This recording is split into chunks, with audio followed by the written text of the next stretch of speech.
Nah sekarang kita melihat judulnya begini. Apa yang salah denganku kok orang lain dipakai Tuhan dulu? Memang semua kan indah pada waktu Tuhan, I know. Tapi kadang-kadang waktu Tuhan sudah tiba pun kita ketinggalan. Why? Kan ada hal-hal tertentu yang kita permasalahkan yang tidak perlu dipermasalahkan. Percayalah Bapak Ibu Saudara, sebagian besar dalam hidup ini tidak perlu kita itu berdebatkan. Supaya kita itu hanya memperhatikan hal-hal yang prinsip. Belajar berserah penuh sama Roh Kudus untuk hari-hari ke depan. Jangan overthinking. Karena kadang-kadang kita itu seperti tali yang rumit. Kita bulat sendiri di dalam diri. Lalu ketika Roh Kudus bekerja, kita tidak sangka. Dan kita tidak ready for it. Saya ajak kita melihat murid-murid kelewatan satu berkat. Dan murid-murid itu nyaris kehilangan kaki dian. Nah kita baca dulu ayatnya Lukas 9. Lukas 9 ayat 46 sampai ayat yang ke-50. Ini cerita tentang perdebatan antara mereka siapa yang terbesar. Lalu kemudian ada seorang yang bukan murid Yesus mengusir setan. Saya bacakan. Ayat 46, maka timbullah pertengkaran di antara murid-murid Yesus tentang siapakah yang terbesar di antara mereka. Tetapi Yesus mengetahui pikiran mereka. Karena itu ia mengambil seorang anak kecil dan menempatkannya di sampingnya. Dan berkata kepada mereka, barang siapa menyambut anak ini dalam namaku, ia menyambut aku. Dan barang siapa menyambut aku, ia menyambut dia dengan D huruf besar itu Bapa yang mengutus aku. Karena yang terkecil di antara kamu sekalian, dialah yang terbesar. Yohanes berkata, Guru. Tiba-tiba ada interupsi begini. Kami lihat seorang mengusir setan demi namamu. Lalu kami cegah orang itu. Karena ia bukan pengikut kita. Yesus berkata kepadanya, jangan kamu cegah. Berarti mereka salah mencegahnya. Sebab barang siapa tidak melawan kamu, ia ada di pihak kamu. Sulit gitu loh. Murid-murid Yesus itu selalu memperdebatkan sesuatu yang gak perlu. Hidup itu saking sementaranya, suatu hari kalau di sorga, saya menubuatkan, kita pasti akan menyesali momen-momen yang kelewatan. Jangankan sorga sudah. Jikalau seseorang di akhir hayatnya itu biasanya tidak akan ingat kesalahan-kesalahan minor, kecil semuanya. Dia pasti akan memikirkan misi besarnya yang belum tercapai. Dan misi besar itu bukan money loh, bukan kekayaan atau harta. Bahkan bukan sukses karirnya. Things that matter at the end of life, hal-hal yang penting di akhir atau penghujung hidup, tidak sama dengan yang mati-matian kita kejar dan luangkan semua waktu. Bahkan korbankan orang-orang terpenting di hidup kita untuk mencapai itu. Kita datang ke gereja bukan untuk belajar sesuatu yang kita tahu, tapi untuk diingatkan sesuatu yang kita abaikan. Kita datang ke gereja itu supaya hati kita diisi dengan kekekalan. Bukan berarti mempersiapkan untuk kematian, bukan. Justru mempersiapkan untuk kehidupan. Kematian itu sebagai patokan. Kita datang ke gereja itu untuk stop pekerjaan kita Senin sampai Sabtu atau sekolah, lalu kita datang ke sini refleksi. Refleksi yang saya maksudkan bukan pijat kaki. Itu refleksiologi. Refleksi yang saya maksudkan adalah kita itu berhenti sejenak, think. Tapi bukan berpikir dengan hikmat manusia, tapi berpikir dengan firman. Untuk kita itu memperbaiki segala sesuatu yang kiranya tidak sesuai dengan prioritas ilahi dalam hidup kita. Supaya kita itu semakin hari, kenapa kita tiap minggu datang ke gereja? Ya, memang kalau ke CG itu keluarga. Tapi waktu kita datang ke gereja gini itu sama-sama kita lihat visi besar. Kita itu di-upgrade terus dan di-renew dan diperbaharui itu tiap mingguan. Sehingga kita tidak bisa salah jalan itu sampai bulan. Makanya kalau orang Kristen yang sampai basi tahunan itu keterlaluan.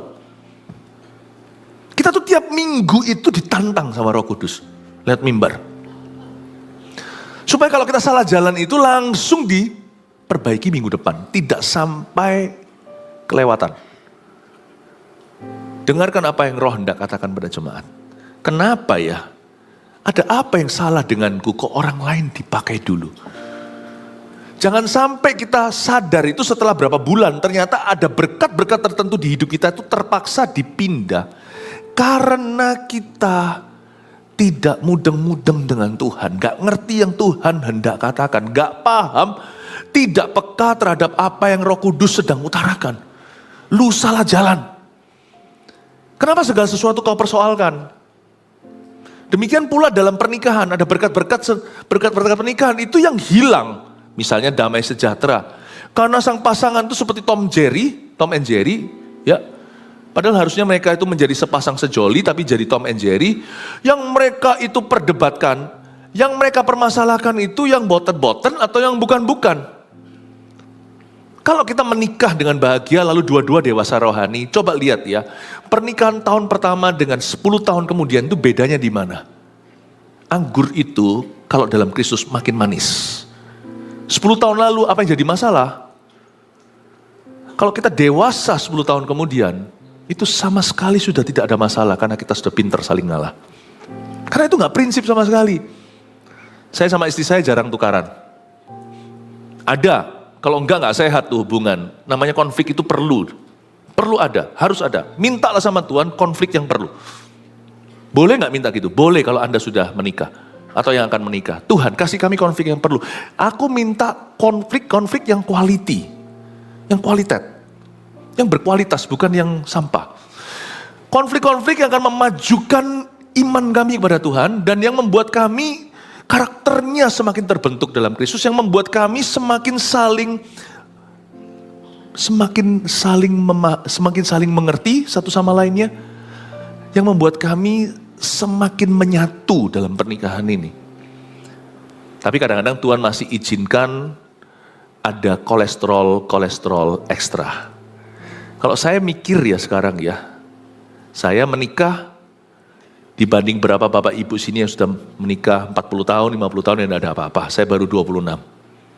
Tapi bandingkan anak-anak muda di sini yang belum menikah atau yang baru 1-2 tahun menikah, saya termasuk masih sesepuhnya. Tapi izinkan saya bersaksi. Meskipun saya dan istri saya jarang tukaran, jarang berantem. Tapi sekarang pun kalau saya mikir ya, dulu itu kita cekcok soal apa, itu ketawa loh saya.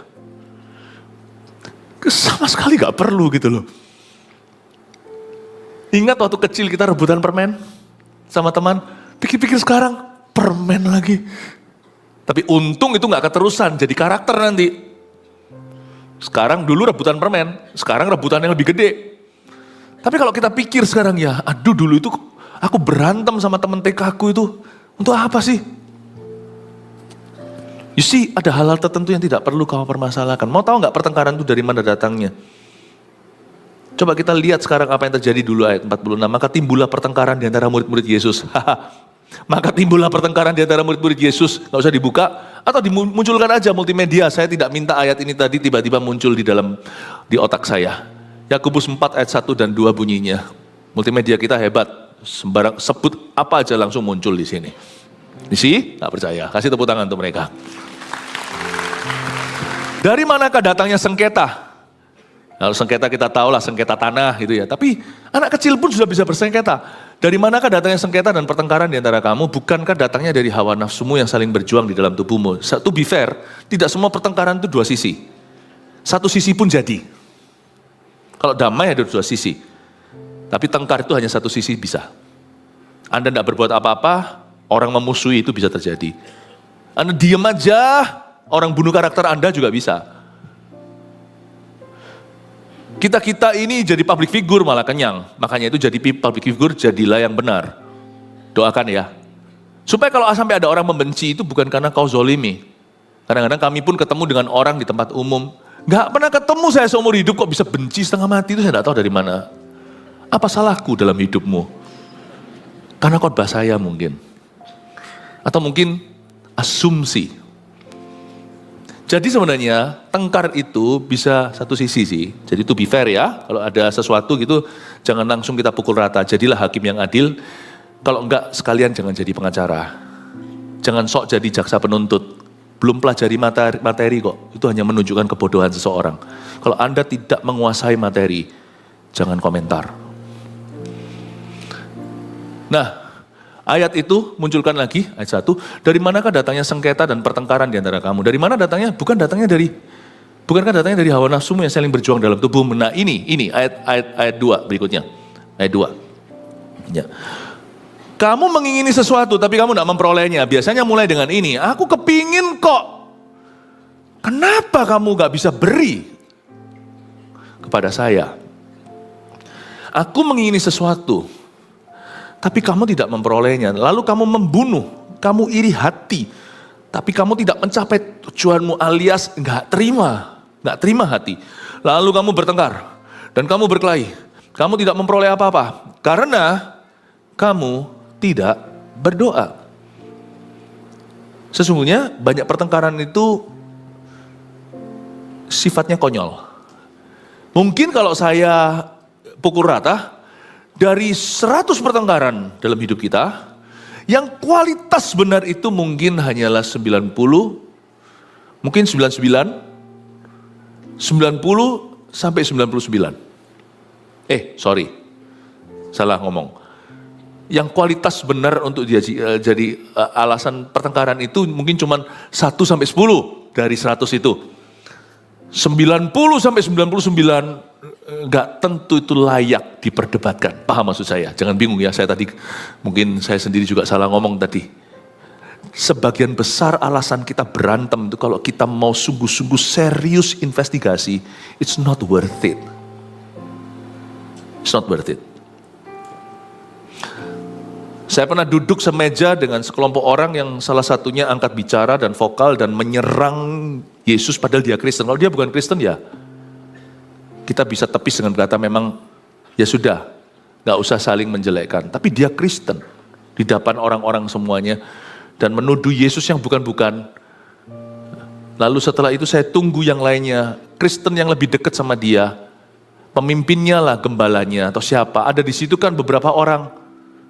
Diam, tidak angkat bicara. Saya rasa ini pertengkaran yang tidak bisa saya elakkan. Pertengkaran yang saya maksudkan bukan jambak-jambakan. Bukan tendang-tendangan. Saya langsung angkat tangan dan izin bicara. Saya tentang dia di depan sekitar 5-10 orang yang ada di meja itu.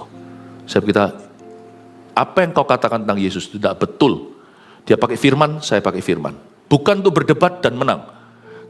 Tapi tujuan saya bukan untuk menangkan orang itu, karena orang itu sudah fix pikirannya. Tujuan saya adalah melindungi mereka yang lemah iman di sekeliling saya. Saya tunggu pemimpinnya yang notabene boleh dikatakan sebagai gembala yang tidak berbuat apa-apa, tidak ngomong sesuatu. Akhirnya kalau semuanya bungkam, ya saya harus bicara karena saya adalah last person di meja itu yang berhak angkat bicara. Tapi saya first person yang sadar bahwa Yesusku sedang difitnah. Karena yang lainnya diam berarti nggak tahu mau ngomong apa atau nggak berani. Saya angkat bicara tentang dia langsung di situ. Dia pakai firman, saya pakai firman, tapi supaya tidak banyak kata-kata, saya cukup bicara berapa kalimat. Tapi saya minta hikmat, des, dia nggak bisa jawab. Lalu saya kasih teks saya secara personally tentang Yesus. Puluhan tahun aku mengikut Yesus, tak pernah sekalipun dia merugikan dan membohongi aku.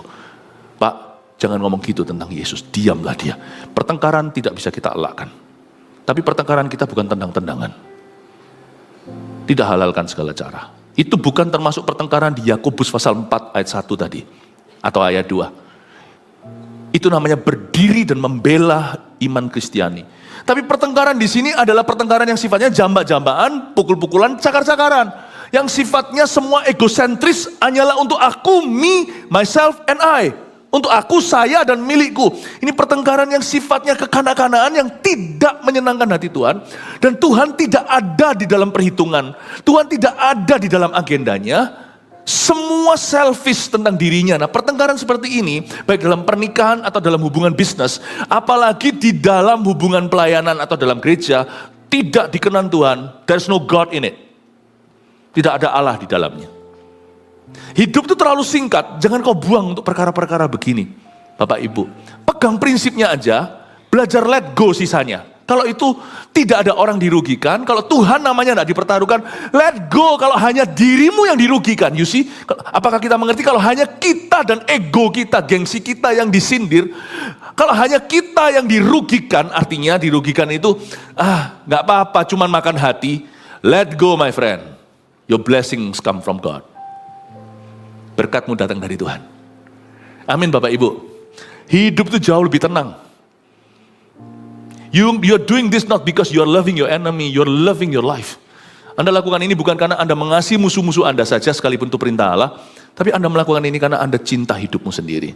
Hidup itu lebih stabil, lebih peaceful, lebih damai sejahtera kalau kita tidak permasalahkan segala sesuatu. Let go. Jangan perfeksionis. Imperfection is okay. Amin Bapak Ibu. Maka timbullah pertengkaran di antara murid-murid Yesus tentang siapakah yang terbesar di antara mereka. Saya tunjukkan ya sebenarnya ya. Ini ayat, kalau saya tadi ajarkan di kebaktian sebelum ini. Kalau saya baca ayat itu saya nggak suka comot-comot ayat. Saya suka baca satu pasal sekalian, dua pasal langsung berkelanjutan. Karena saya bisa melihat before and after atau sebelum dan sesudah. Kalau saya baca ayat-ayat firman Tuhan itu pasal per pasal, itu membuat saya bisa melihat adakah kejadian sebelumnya sehingga terjadi begini? Apa yang terjadi sesudah itu, sesudah ini, setelah kita baca perikop cerita ini?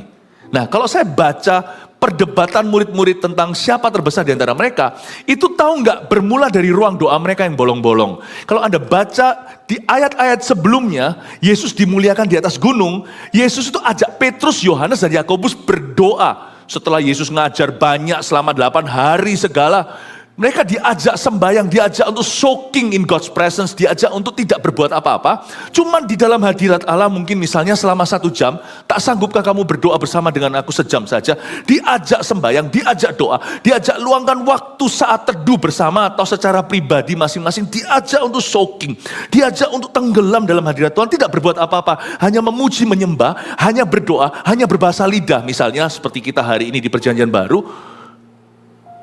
Mereka tidur. Rasul-rasul itu loh, Yohanes, Yakobus, dan Petrus mengecewakan sekali. Tertidur. Kita tahu cerita lain, mereka tertidur di Getsemani waktu mereka susah hati. Kan Yesus di masa-masa di mana dia akan diserahkan. Saya kira itu lumrah. Murid-murid Yesus ini kalau lagi sedih tidur. Siapa di sini kalau lagi sedih, ada banyak masalah pikiran malah bisa tidur, angkat tangan. Oh, bagus itu. Awet muda ya Pak. Saya malah kebalik. Saya kalau lagi susah nggak bisa tidur. Dua tipe. Ada orang kalau lagi sedih, ada pasangan suami istri nih ya, lagi geger gitu berantem misalnya. Itu yang satu langsung tidur. Nah itu kalau sampai pernikahan mereka dalam hal ini, yang satu itu tipe kalau lagi cekcok tidur, yang satu lagi nggak bisa tidur. Nih kasihan nih, timpang nih. Yang satu langsung begadang. Malam sampai sampai benjol matanya, sampai bengkak. Yang menunggu pasangannya bangun. Siapa di sini kalau lagi tukaran, lagi berantem sama pasangannya malah nggak bisa tidur, angkat tangan. Ayo jujur lah, jangan pura-pura lah. Siapa di sini yang bukan bertengkar sama pasangan? Siapa di sini kalau lagi punya banyak beban pikiran nggak bisa tidur, angkat tangan. Oh lebih mirip sama saya, kita lebih sesuku. Tapi ada orang yang bisa tidur. Saya kira murid-murid Yesus ini tidur karena susah itu lumrah. Ternyata ini nggak susah tuh. Yesus lagi naik ke atas gunung, sebentar lagi dipermuliakan, dia berubah, wajahnya berkilauan, akan ketemu Musa dan Elia, kurang apa? Bobo. Ini murid-murid Yesus ya. Kalau yang satu bisa dimaafkan ya, yang ini apa tuh alasannya mereka tidur? Suka duka tidur ya. Dia tidur dalam suka, tidur dalam duka, bukan berdoa. Itu ternyata kontribusi mengapa mereka sifatnya begini, berantem untuk hal-hal tidak penting. Orang yang tidak doa itu ya, atau jarang berdoa, atau bolong-bolong doanya. Jangan hakimi ya, seseorang itu doa, lu doa berapa lama, doa bukan perlombaan. Tapi kalau kita doa sungguh-sungguh itu kita bisa jadi dekat sama Tuhan. Kalau kita malas berdoa, sekalipun hati kita mengasihi Yesus pasti jauh dari Roh Kudus. Orang yang jarang berdoa, apalagi nggak berdoa, lihat ya, fokus hidupnya mulai salah. Yang dia permasalahkan yang Tuhan katakan nggak perlu diperdebatkan. Yang dia nggak permasalahkan, yang Tuhan suruh dia sesungguhnya permasalahkan. Ah gitu aja nggak apa-apa, kompromi, bisa lah. Sekarang dunia kan maju. Jadi it's okay. Itu adalah choice misalnya LGBTQ. Itu kan preferensi seksualita atau orang bisa jadi lahir begini. Lucu. Yang harusnya kita berdiri teguh, kita berkata gak apa-apa. Tapi hal-hal yang Tuhan katakan maafkan, belajar percaya, kita terus teter di situ. Nggak bisa kok enak dimaafkan. Aku nggak akan lepaskan sampai dia berubah. Dan dia kepahitan. Aneh, juling dia kalau dia nggak berdoa. Mungkin pinter sini PhD. Mungkin dia pengalaman banyak koneksinya juga. Belum lagi uangnya. Mungkin kita bisa jaya raya berhasil di luar kita. Dalam kita ini semuanya rapuh dan runtuh. Dan tidak ada Tuhan. Dan tidak ada meaning. Tidak ada tujuan. Aneh. Orang yang mulai tidur di saat doa. Orang yang apapun alasannya harusnya itu jam dia ke gereja. Tapi dia punya suatu kepentingan. Nanti lama-lama dia menumpuk sesuatu. Dia akan menumpuk kejulingan rohani dalam hidupnya. Banyak masalah itu akarnya adalah prayerless, bukan sin. Prayerlessness leads to sin. Pahami? Kebanyakan masalah itu akar permasalahannya bukan dosa, tapi tidak berdoa. Dan kalau kita tidak berdoa, itu menuntun kita ke dosa. Makanya Yesus ngomong gini sama murid-muridnya di Getsemani. Tak sanggupkah kau berdoa bersama dengan aku sejam saja?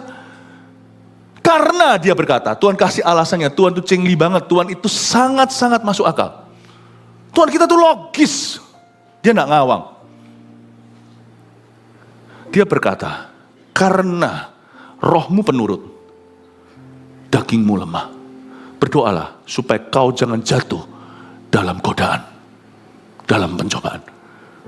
Berdoa itu memberi kita spiritual power, kuasa rohani dari inside, dari dalam kita. Yang kita tidak bisa dapatkan lewat pendidikan. Pendidikan itu hanyalah investasi ke jiwa. Sedangkan tubuh kita itu investasi namanya makan. Makanan yang bergizi, protein segala. Roh kita tidak terjamah oleh pendidikan. Meskipun di dalam membangun roh kita baca firman juga perlu pikiran. Tapi itu bukan pikiran kita. Itu pikiran yang mengatasi pikiran kita, yang memperbarui akal budi kita, Roma 12. Itu sumbernya bukan dari dunia. Makanya itu tidak semua orang suka Alkitab. Dan kalau kita nggak sungguh-sungguh cari Tuhan, kita mau baca Alkitab seperti ahli Taurat, orang Farisi pun nggak akan dapat. Kita nggak akan dapat apa-apa. Tuhan akan bersembunyi di balik setiap tulisan dengan kata-kata yang hanya menjadi logos, hanya menjadi suatu bacaan dalammu, tidak akan menjadi suatu penggenapan. You see, roh kita itu tidak terjamah oleh pendidikan, tidak dibangun lewat itu. Dan kalau kita makan, itu tidak kena ke roh kita. Jadi kalau kita doa makan, jangan doa begini, Tuhan berkati makan minuman kami, jadikan nutrisi bagi tubuh, jasmani, dan rohani kami. Salah. Makananmu itu kejamban. Esok hari. Itu tidak akan masuk ke rohmu. Mau tempe goreng kek, mau ikan kek, mau seafood, mau kolesterol yang jahat, maupun minyak yang baik, semua tidak akan masuk ke rohmu. Hanya doa dan firman yang sungguh-sungguh menjamah manusia roh kita. Dan itulah yang membuat kita berkuasa atas dosa dan berkata, tidak. Itu yang bisa mengalahkan, sebab musuh kita bukan, peperangan kita bukan melawan darah dan daging. Meskipun niat baik, aku mau jadi orang baik, gak jadi-jadi. Karena musuh kita bukan manusia. Musuh kita adalah roh-roh jahat di udara. Roh kita yang terisilah yang bisa mengatasi semua itu. Yang bisa berkata no kepada dosa, yang bisa melakukan kehendak Allah. Karena itu missing, absen dalam diri murid-muridnya. Karena dia punya kesempatan untuk cari Tuhan. Dia pakai untuk tidur. Ya tidur pasti ada waktunya lah. Waktu Tuhan dimuliakan di atas gunung. Itu belum jam tidur lagi. Mereka tertidur pulas. Gak heran. Karena mereka milih tidur daripada berdoa, fokus hidupnya dan fokus hatinya mulai salah. Mulai salah. Berantem untuk yang gak penting. Coba lihat ya, pernikahan yang mulai terus tegang. Kalau kita gak ngerti sebagai hamba-hamba Tuhan, kita pun terkecoh oleh permukaan. Lalu kita kasih mereka konseling mau 7 jam, 8 jam kayak percuma. Kadang-kadang solusinya gampang. Kamu doa cari Tuhan. Selesai sendiri. Karena tahu nggak? Dalam doa dan hubungan kita dengan Tuhan, 90% dari masalah kita selesai sendiri. 10% yang sisa itu hanya sparring partnernya. Sparring partner ya. 10% yang sisa itu tidak melebihi kekuatanmu. Tapi 10% masalah objektifmu itu bisa terasa seperti 90% bahkan 100% kalau kita nggak berdoa. Karena orang yang nggak berdoa akan gampang panik. Orang yang tidak berdoa akan merasa sudah runtuh duniaku. Orang yang tidak berdoa tidak bisa melihat Tuhan dalam permasalahan. Tidak bisa melihat solusi yang hanya dia lihat. Yang dia lihat hanyalah problemanya. Dia tidak akan bisa menghitung berkat Tuhan. Dia hanya melihat Goliat. Tapi kalau kita berdoa, itu terpilah-pilah sendiri. Apalagi kalau kita dapat rema. Sebab firman itu memisahkan sumsum dan sendi, kata Alkitab. Dia pedang bermata dua. Otomatis tiba-tiba kita keluar dari ruang doa kita, masalah masih ada, tapi kita merasa 90% sudah solve. Di hadapan Allah, 90% solve. Padahal masalah kita itu berat pol. Itu kalau orang lain dengar aja gentar kok. Tapi setelah kita doa keluar, kita memperoleh sesuatu yang dari Roh Kudus datangnya. Bukan dari pikiran, bukan dari dunia. Kita keluar dari ruang doa itu, istri kita kaget. Atau mungkin suami istri sama-sama, anak-anaknya kaget, kok papa mama bisa tenang menghadapi seperti ini. Padahal masalahnya itu sejagat raya, tapi waktu dia keluar dari ruang doanya, mereka merasa 90% daripada beban masalah mereka udah selesai di depan Tuhan. Sisanya 10% yang harus mereka tanggulangi bersama dengan Tuhan. Kaget, tapi kalau kita nggak berdoa, 10% itu terasa seperti 100%. Amin Bapak Ibu. Tapi dalam kasusnya rasul-rasul, perkara kecil jadi besar. Sungguhan loh, ada mereka itu, kerajaan sorga jadi berat. Karena mereka tidak punya kapasitas iman untuk menyelesaikan masalah, bahkan memperkecil masalah aja mereka tidak bisa. Mereka membesarkan sesuatu yang memang seharusnya tidak jadi masalah. Jangan-jangan banyak masalah di hidup kita, itu karena kita tidak berdoa. Bukan karena setan menyerang. Setan hanya ambil kesempatan dalam kesempitan. Dia hanya lihat celah masuk dari sana. Sebenarnya mungkin permasalahan terbesar kita adalah prayerlessness. Makanya doa jangan kau jadikan rutinitas. Doa harus dimulai dari kesadaran, yakni kehausan. Tuhan, aku perlu Tuhan. Maka timbullah pertengkaran di antara murid-murid Yesus tentang siapa yang terbesar di antara mereka. Ini kalau Petrus waktu sebelum dia menyembuhkan seorang di gerbang indah, kan dia jam 3 mau naik, kan dia lagi pergi ke bait Allah untuk berdoa. Lalu waktu ketemu Cornelius kira-kira jam 12-an makan siang, dia lapar, dia naik ke loteng, lalu dia dengar ada orang yang bel rumah tempat tinggalnya. Lalu yang mengundang Petrus untuk mengikuti mereka ketemu sama atasannya. Kalau Petrus sementara di gerbang indah, sebelum ke gerbang indah, dia berdoa di bait suci. Di bait Allah, di Serambi Salomo lah. Atau dia doa di rumah seseorang sebelum Cornelius datang menjemput orang-orangnya.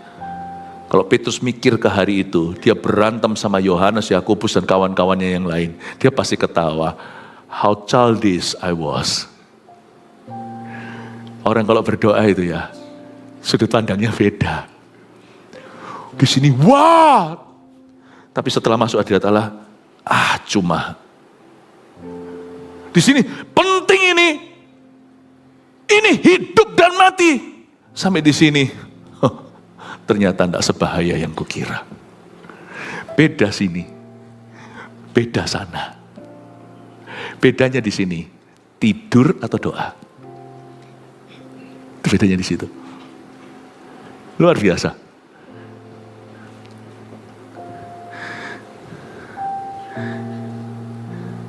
Mereka mulai urus yang bukan-bukan. Kayak ayat 47. Tetapi Yesus mengetahui pikiran mereka. Yesus kasih mereka pelajaran.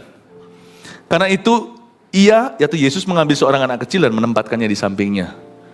Meskipun mereka sudah melewatkan jam doa yang sangat berharga waktu Yesus transfigurasi atau berubah rupa. Waktu Tuhan itu berubah berkilau-kilau. Ada Musa dan Elia.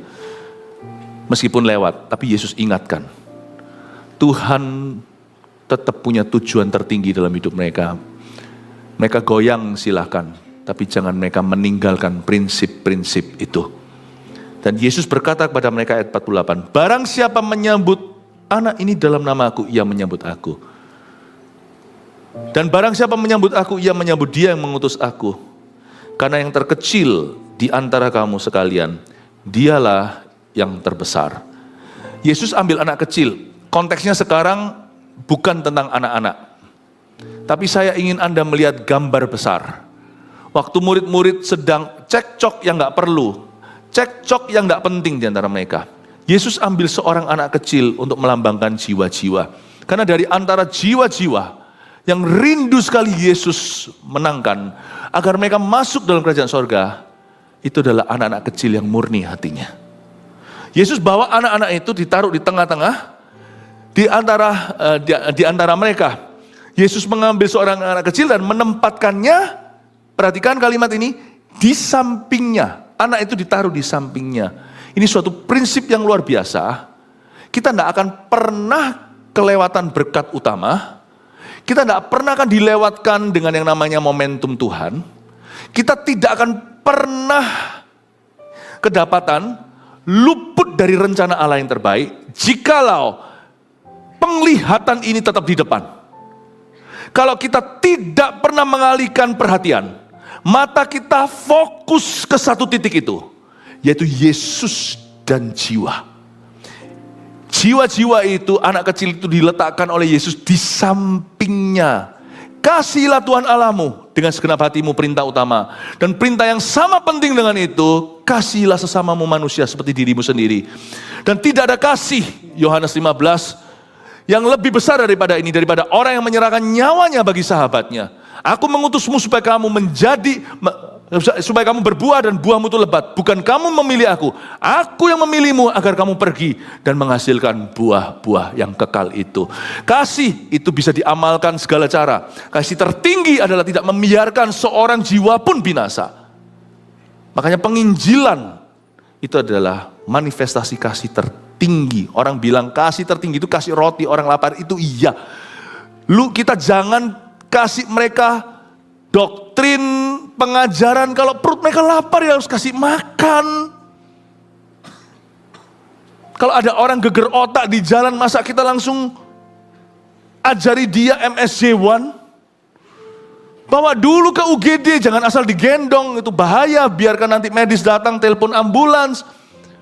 Cover biayanya kalau orang itu nggak punya. Telepon keluarganya. Betul, itu wujud kasih yang immediate atau darurat. Itu kasih yang sifatnya tangible atau bisa dirasakan, perut lapar, kerucuk-kerucuk nih. Tapi wujud kasih tertinggi adalah, dan banyak orang di dunia ini mengira bahwa orang Kristen dan gereja hanya bisa berteori. Jangan beritahu mereka tentang kasih Yesus. Kalau nggak beritahu, mereka bisa makan hari ini, besok binasa masuk neraka karena tidak kenal pengorbanan Tuhan. Tidak kasih lebih besar daripada ini, daripada kasih yang seorang yang menyerahkan nyawanya untuk sahabatnya. Itu bukan kita dulu, kita juga memberi hidup kita untuk dipakai Tuhan. Nyawa kepada sahabatnya. Yesus telah mati bagi kita sewaktu kita masih berdosa. Yesus sudah bersahabat dengan kita waktu kita masih memusuhinya. When we were yet, Alkitab mengatakan dalam bahasa Inggris, we were yet enemies to him. Jadi saya beritahu satu prinsip. Kenapa kok ada berkat yang melewati bisnismu? Saya tidak berkata kalau kita melakukan ini, kita pasti diberkati, kita dapat money. No. Saya tidak mau kita materialistis di dalam menyikapi berkat. Dalam menafsirkan berkat, bukan.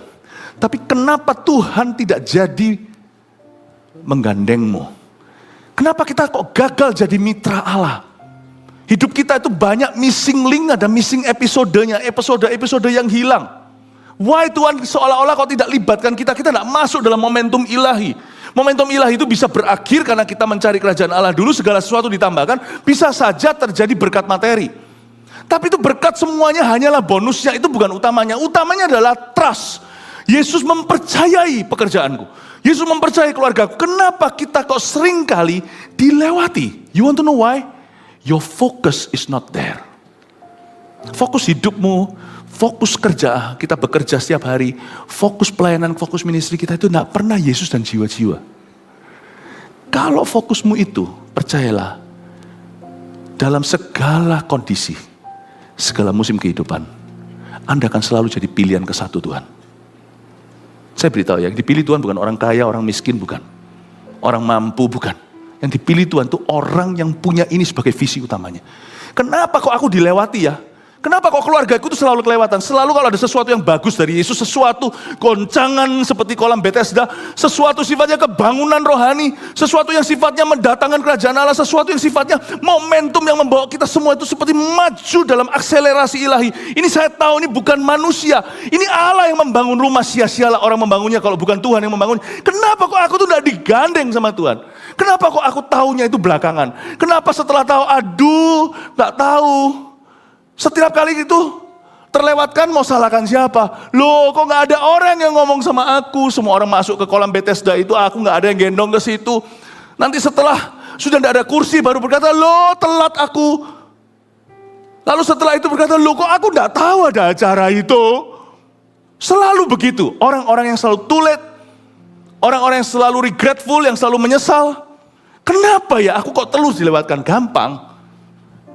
Elisa itu nggak kelewatan, dia dapat jubah itu karena matanya itu nggak pernah putus sama Elia. Gini terus gini. Orang-orang bilang begini begitu, udah berhenti, jangan ngomong sama aku. Elia pun beritahu, kamu sudah berhenti di sini. Gilgal nggak mau, Yeriko nggak mau, Betel nggak mau. Aku akan ikut. Elia berkata, kalau sampai kamu melihat aku terangkat dalam kemuliaan, Elia nggak tahu bagaimana dia nanti akan dijemput oleh Tuhan. Maka yang kau minta bisa kau peroleh double porsi dari urapanku. Mau tahu kenapa? Seseorang itu diurapi pelayanannya. Seseorang itu hidupnya diurapi. Pernikahannya diurapi. Keluarganya diurapi. Anak cucunya diurapi. Mau tahu kenapa? Bisnisnya diurapi. Profesinya diurapi. Wanna know why? Karena Elisa matanya tertuju ke Elia.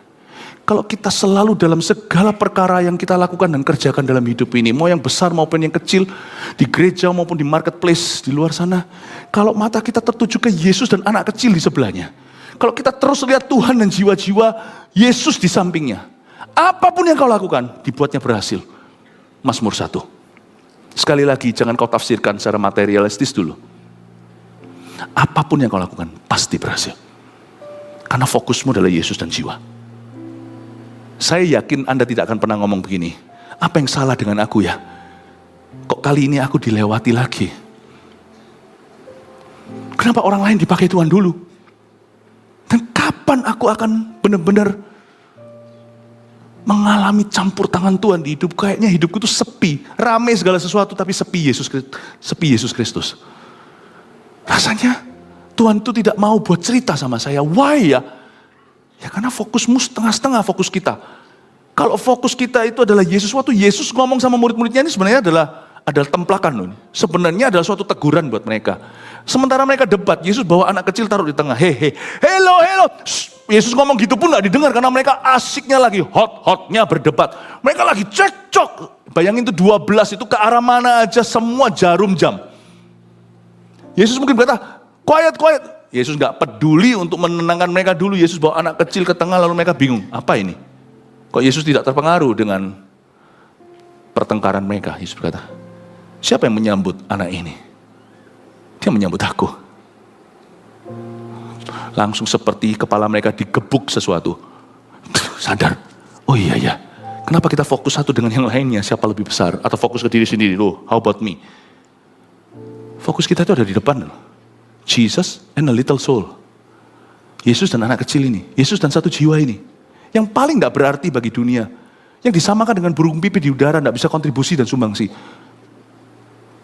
Anak kecil ini suatu jadi besar. Itu bukan ukuran bajunya.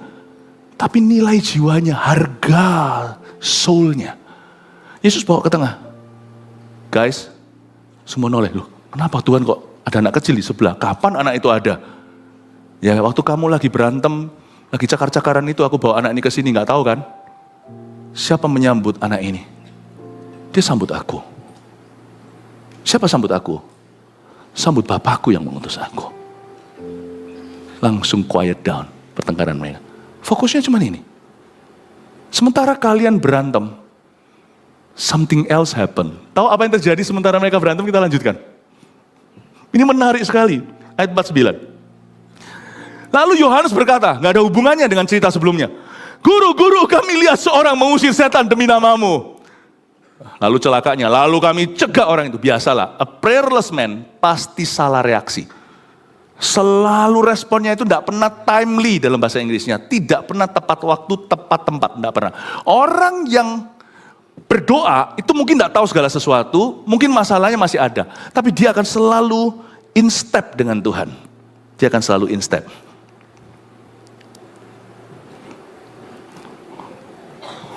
Dia akan in step dengan Tuhan.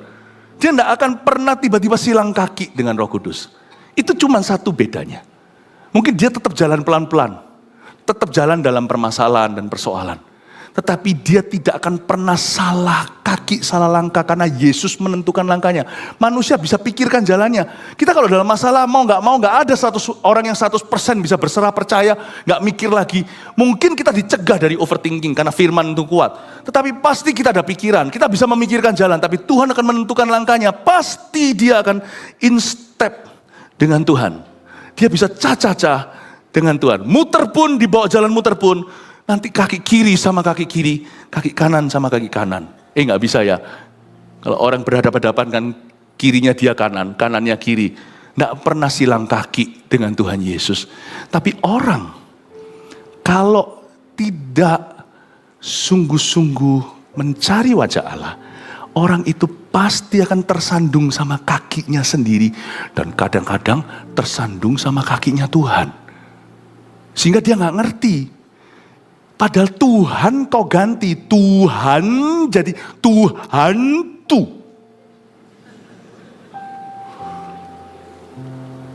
Tuhan hendak memberi berkat, dia salah paham. Tuhan dibilang hantu, padahal Tuhan yang jalan. Dan itu solusi untuk bisnisnya. Itu solusi untuk hidupnya dan masa depannya. Bayangin kalau mereka bisa lihat Tuhan, untung ada Petrus yang nekat berkata, kalau itu engkau suruh aku jalan.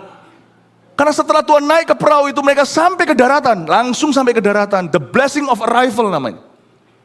Kadang-kadang Tuhan tidak kasih mereka proses, di bypass kalau mereka itu hatinya kudus, hatinya tulus. Langsung the blessing of arrival terjadi. Langsung landing di tempat. Itu powerful loh cerita.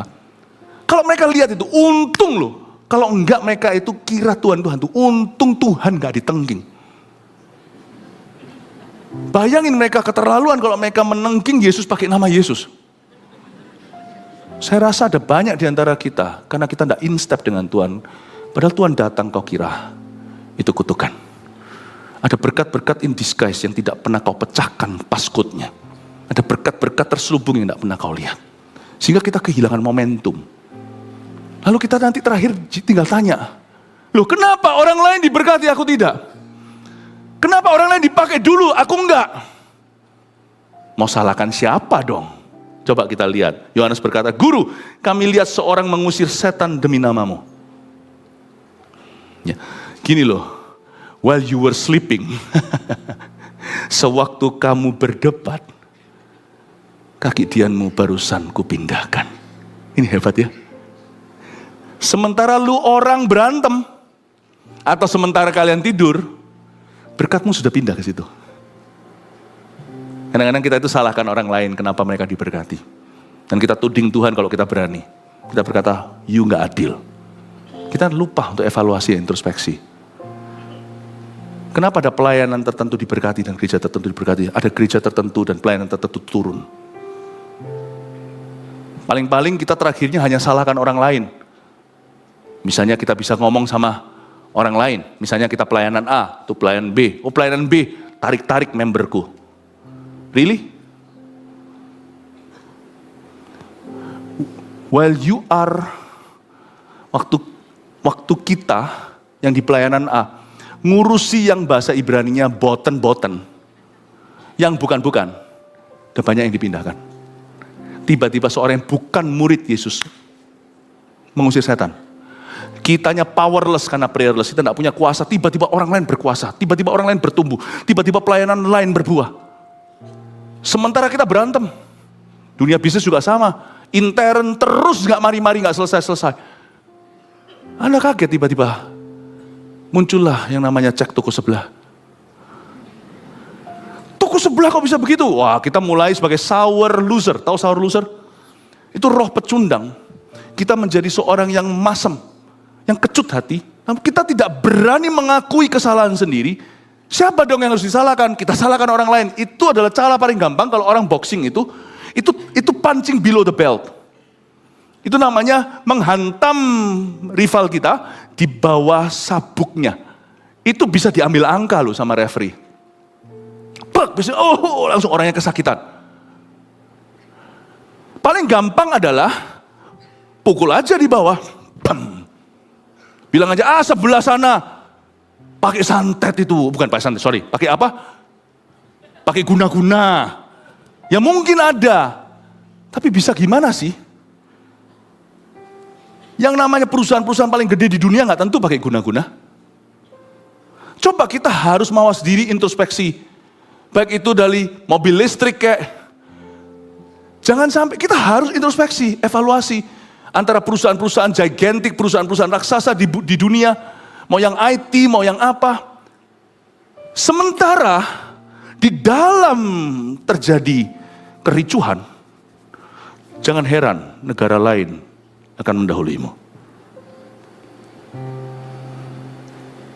Kalau kita tidak urusi yang seharusnya, kaki dianmu dipindahkan pun kau tak tahu. Lalu terakhir kita hanya punching below the belt. Kita antem, ya Tuhan, lawan tanding kita itu di bawah sabuknya, itu ilegal. Bilang aja, sana pakai apa? Atau sana tarik-tarik member. Sementara yang kita debatkan itu yang bukan-bukan di dalam. Hal-hal yang sama sekali tidak kena ke hati Tuhan.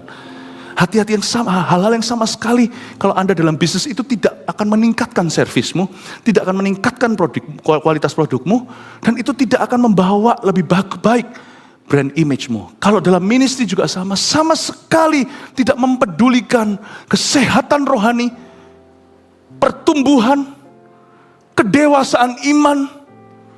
Tidak seputar hal-hal itu yang tidak memenuhkan kebutuhan bukan hanya dalam jiwa, tapi spiritual needs seseorang. Tidak memberitakan apa yang menjadi maksud Allah. Because remember, orang tidak akan meresponi kata harus. Tapi ketika mereka menemukan di dalam pelayananmu kata mengapa, itu ada jawaban. Mereka memberikan bukan hanya hatinya, mereka berikan nyawa, kasih lehernya ke sana.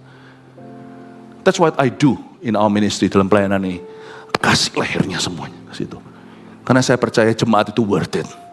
Karena Anda dikasih Tuhan, saya tahu Anda siapa di hadapan Allah. Kalau saya lakukan suatu pelayanan hari ini kami lakukan, itu kami lakukan karena sebuah kesadaran.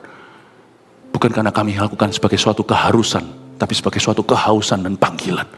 Introspeksi, ministry, business, family, evaluasi. Why kaki dianmu dipindahkan oleh Tuhan. Jangan merasa ada pelayan Tuhan yang paling jagoan. Aku begitu. Ketika Anda masih disembah oleh orang-orang yang yes man kepadamu, ketika Anda sedang dibuai oleh perasaan dan feelingmu, you akan terkejut. Tiba-tiba ada orang-orang yang di luar perhitunganmu yang sama sekali kau tak perhitungkan dan dianggap aja tidak. Tiba-tiba urapannya seperti urapanmu dan melebihi dirimu. While you were sleeping, I remove your lampstand, kata Tuhan. Waktu kau tertidur, aku pindahkan kaki dian. Waktu kau masih berdebat di antaramu, aku telah memindahkan berkat dan urapanmu. Untung itu tidak terjadi sampai kasus terlambat dalam diri murid-muridnya. Murid-muridnya langsung sadar ketika Yesus berkata, coba sekarang lihat. Yesus berkata kepadanya ayat 50, jangan kamu cegah. Kok dengar ya waktu saya baca ini seperti Roh Kudus berkata, dari kata jangan kamu cegah itu jangan kau salahkan siapa-siapa. Kalau memang kau perlu salahkan seseorang, salahkan dirimu. Saya tidak ngomong ini untuk membuat kita tertuduh, tetapi kalau memang kita harus salahkan somebody, blame yourself for it, learn from it, get up. Kalau memang kita harus salahkan seseorang, salahkan dirimu sendiri, belajar dari pengalaman ini dan bangkitlah. Jangan melamun terlalu lama. Amin Bapak Ibu Saudara. Sekarang ngerti Pastor Philip, kenapa tokoku sepi. Karena aku datang sudah ada passion, gairah. Pikiranku hanya dapat raup uang lebih banyak. Customer ku anggap barang. After service-nya enggak ada. Orang enggak beli, aku pelototi. Aku ngerti sekarang. Aku harus kembalikan passion, aku anak Tuhan. Aku harus menerapkan, meskipun dulu aku percaya bahwa business is business, Tuhan is Tuhan. Sekarang aku ngerti, kasih hila itu bisa saya manifestasikan bahkan dalam bisnis dengan cara yang paling simple. Nggak perlu kita langsung injili segalanya, memang kalau nggak dibuka, kalau bukan waktunya. Karena kalau orang mau beli minuman, masa Anda satu-satu kasih traktat? Tapi kalau Anda bisa memperlakukan mereka dengan baik, beli nggak beli, terima kasih. Ajari itu pegawainya satu-satu, terima kasih, semoga datang lagi. Karena salahnya, sungguhan gak ada salahnya. Anda hanya menabur sesuatu yang mungkin kembali. Tidak kembali ya gak apa-apa, itu kembali kepadamu. Kalau Anda menabur damai itu kembali di hatimu. Setelah kita berkata terima kasih itu hati kita feel good. Stafnya diajari. Yang jaga. Pikiranku hanya keluar dari hutang, aku sudah terlibat hutang sekian puluh juta. Aku udah keluar lah. Sekarang kemana-mana kita lihat waktu langganan datang semuanya dianggap sapi perah. Waduh. Bilang itu harganya naikin 3 kali lipat supaya kita keluar hutang ya. Semua nanti akan kecewa. Semua akan trauma. Bisakah kita tetap dalam masalah kita dan tetap jadi orang Kristen di sana? Sambil menantikan Tuhan untuk bertindak. Belajar untuk setia dengan 5 roti 2 ikan di tangan. Jangan cekokin seseorang sampai dia muntah. Jangan kau rampas ikan dari seorang wanita. Jangan kau ambil roti sementara mau dikunyah, dikeluarin enak itu milikku. Bisakah kita dipercaya 5 roti 2 ikan dan lakukan pada setiap orang sesuai dengan porsinya? Sambil kita percaya 5.000 orang ini somehow nanti akan makan. Setiap bulan pasti ada jalan. Datang satu, terima kasih. Kalau dulu sombong sekali, mungkin sekarang waktunya agak rendah hati. Belajar orang kan orang, mereka bukan sapi perah. Thank you ya. God bless you. Nggak apa-apa itu. Lama-lama mereka juga tahu itu tokonya siapa sih. Itu bosnya itu, oh anak orang GMS itu. Makanya, oh puji Tuhan, haleluya. Lama-lama nanti lewat kebaikan hatimu, Filipi katakan, biarkan Tuhan menjadi semakin dikenal. Sekali aku katakan bersukacita, biarlah perbuatan baikmu diketahui semua orang karena Tuhan sudah dekat. Nanti Anda akan bersaksi lewat tindakan dulu sebelum nanti suatu hari ada yang bisa sungguhan kau doakan, kau ajak ke CG. Tetapi Anda bangun dulu bukan brand image, Anda bangun dulu testimony image. But Jesus is good. And Christians, orang-orang Kristen, adalah orang-orang yang ramah, yang kind hearted. Kalau Anda bisa begitu, Anda akan lihat nanti somehow tidak tahu gimana. Kaki dianmu itu tetap di sana, tidak akan pernah pindah. Sepi itu cuma sebentar, turun itu sementara. Anda akan lihat tiba-tiba dari mana semua anak ini, kata Yesaya. Anda akan terkejut, kok bisa ya? Kalau kaki dia tidak pindah, semua ekornya itu tetap pada Anda. Tapi kalau kaki dia pindah, seekor-ekornya semua hengkang. Can you see God's way, cara Tuhan? Jalan Tuhan bukan jalanmu. Rancangan Tuhan bukan rancanganmu. Pulang ke rumah jangan muring-muring sama keluarga karena kita ada masalah ekonomi yang berat. Perlakukan keluargamu karena Tuhan melihat siapa yang kau beri makan. Kalau kita bisa mengasihi mereka, Tuhan yang tidak tega sampai tidak ada makanan di meja anak-anakmu. Di mana ada kasih dalam rumah itu, Tuhan akan berkata, ini rumah sudah aku kasih label, ini my personal responsibility. Kalau kita bisa melihat itu, kaki dia tidak pindah. Tapi lucunya, waktu itu mereka berdebat, sementara mereka masih berantem. Tiba-tiba ada satu orang yang diurapi lebih dari mereka. Orang itu tak ada nama, tak ada wajah, kita nggak tahu mereka siapa. Nggak masalah, Tuhan hendak memberi pelajaran berharga. Sementara kalian berdebat, ada orang yang aku urapi. Why? Because you're too busy for me. Kau terlalu sibuk untuk aku. Pikiranmu itu loh penuh dengan hal-hal yang tidak ku cari. Jadi terpaksa, sorry guys, 12 ini memang kupilih. Terpaksa ku kasih orang yang tidak kupilih. Karena orang yang tidak kupilih lebih ngerti. Jangan kita tuh sok merasa aku anak pertama. Oh aku dulu di bisnis ini. Aku yang diangkat dulu, aku pemimpin dulu. Lu nggak tahu siapa aku, atau aku yang paling diurapi. Kalau kita punya buah-buah pelayanan sebelumnya kita bisa banggakan. Let me tell you, life still goes on, hidup masih melaju. Hari ini kau dipilih. Jangan terkejut jika orang yang tidak dipilih oleh Tuhan melampauimu. Kalau kita too busy untuk hal-hal yang perlu, tapi hal-hal yang bukan-bukan. Amin Bapak Ibu. Semoga ini menjadi suatu pelajaran mawas diri kepada kita, dan saya yakin kaki Dian dari Anda tidak pernah dipindahkan. Makanya itu saya ajari sekarang, saya kasih lemnya supaya tetap di sana. Haleluya, kasih tepuk tangan untuk Tuhan.